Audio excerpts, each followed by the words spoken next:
My Lords, I am also grateful for the Noble Baroness Bonham Carter bringing this debate, and I join with my noble friend Lord Bragg in saying that she has already covered some of the things which I wish to go over. My Lords, I'm sure that most of you are aware that I host a programme for the BBC. Not that I understand why, but I guess I best declare an interest before continuing in this debate, as part of my speech will focus on the concerns I have about the BBC. My Lords, in order to talk about the future of broadcasting, I wish to visit what has occurred in the past 30 years. In May 1987, I took a phone call from Rupert Murdoch. That phone call resulted in one of the biggest shake-ups in the history of British TV broadcasting. And in February 1988, between my then company and News Corporation, Sky satellite television service was launched. Now, prior to that, my company was invited to join a satellite consortium known as BSB. I personally decided against that, as I felt their technical solution of the squarial was doomed. But after millions that were injected by shareholders of BSB, they had to concede defeat. They reluctantly amalgamated with Sky, winning only one concession, that the new company going forward would be named Sky B. From then on, decisions by Murdoch continued to upset the industry apple cart by not conforming to established business models, matters quite alien to what appeared to the then cosy status of the three main broadcasters. And not least to mention the purchase of the Premier League rights in 1992, another matter where historically, on the record, I played a significant role in Sky B getting those rights. Now, since those days, we have witnessed the transition of terrestrial broadcasting to digital. We have also seen the failure of On Digital, an initiative of ITV. We've seen the introduction of digital video recorders, which allow consumers to effectively make up their own TV channels and view programmes when they want to.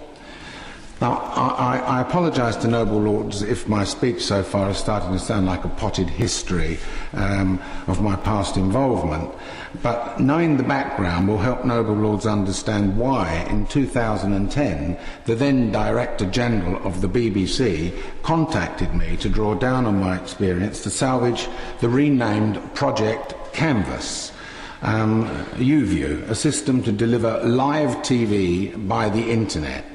Now, this company is made up of 7 shareholders: the BBC, ITV, Channel 4, Channel 5, BT, TalkTalk and Arqiva.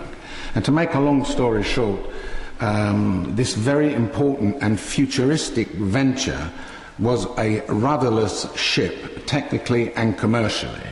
After banging a few heads together and managing the expectations of high-profile shareholders, UView was finally launched in May 2012. Now, the point being, had commercial rationale and realistic technical thought not been applied to UView, it would have joined the scrap heap of BSB and On Digital and other failed initiatives. The BBC, of course, has technical capability to keep up with technology, but I fear it is unable to compete with the ruthlessness of the commercial market and its competitors, particularly those in the general paid TV market. They seem hamstrung by external critics constantly referring to the 3.65 billion of licence fee payers' funds being spent correctly so consumers get fair value for money. Some of the management and the BBC Trust are fixated with cost-cutting to try to appease the critics. In adopting this posture, they will fall behind by taking their eye off the ball and forgetting what their remit is: to provide high-quality, innovative content and entertainment for the British public.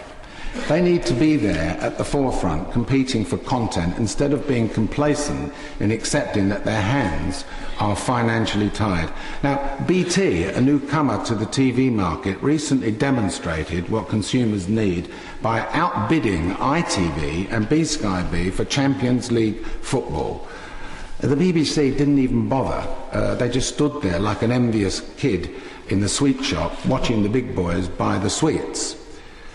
We are all currently paying approximately £12 per month for our TV licence, or to put it another way, 40 pence a day. It will be news to the Deputy Prime Minister that I do pay for my own TV licence.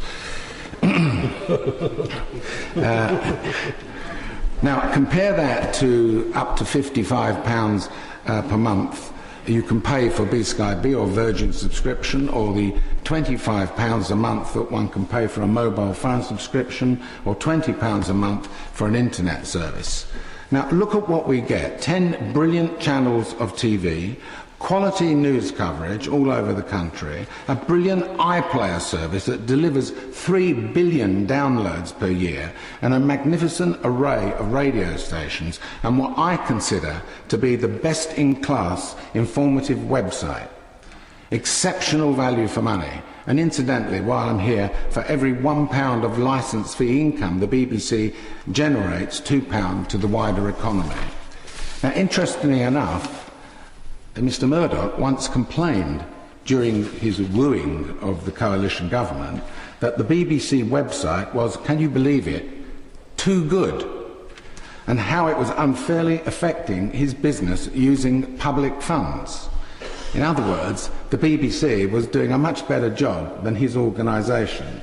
And this resulted in the then Right Honourable Jeremy Hunt, who was the Secretary of State, Culture, Media and Sport at the time, foolishly making noises that the BBC must consider making its website less informative and not spending too much of licence fees money on it.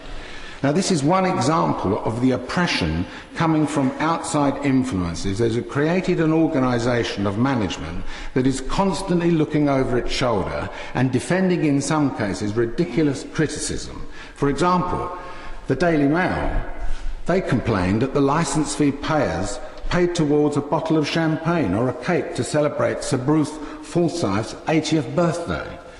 Now, having worked with the BBC for 10 years in my capacity as host of one of their shows, I've seen another side of them, apart from the aforementioned technical side. They are, without doubt, in my opinion, the best broadcaster in the world. Very well respected in reaching out to over 406 million households in their global footprint worldwide, generating annually approximately 700 million of revenue coming from overseas, and created a great indirect economic return by enhancing the UK's reputation overseas, which can stimulate trade and inward investment. We should be all very, very proud of them. But I say this very, very respectfully. They are heavily overstaffed, and there are too many Jobsworth. As Lady Baroness Bonham Carter already mentioned, he used to reside on the 6th floor. I think they're now in the new Glass Palace in Portland Place. And the organisation is not run in a manner that a commercial organisation should be. The BBC Trust, in my opinion, is a complete and utter waste of time and should be disbanded, and there is a need for a more commercial approach with an experienced board of directors who are ready to stand up and be counted, and of course some independent and non-executive directors. And yes, senior management should get bonuses if they perform, or they should get fired if they don't. And more importantly, government must not be allowed to interfere or try to influence management. Layers of Jobsworth need removing, and the money saved must be thrown into R&D and programming, and the ability to bid in a competitive market for other entertainment content and talent, not to reduce the annual fee, because I've already stated that's great value for money. All viewing devices in homes now are digital. It is now possible for the BBC, for example, to encrypt pay-per-view programmes so consumers can choose to buy, for example, football or latest movies. Consider the basic cost of £12. there would be lots of consumers prepared to pay extra for extra stuff, as demonstrated by the commercial broadcasters. My Lords, you hear how passionate or perhaps how frustrated I am about this great institution of ours. I've stated all the positive things the BBC have achieved. Can you ever imagine if they ever got commercial?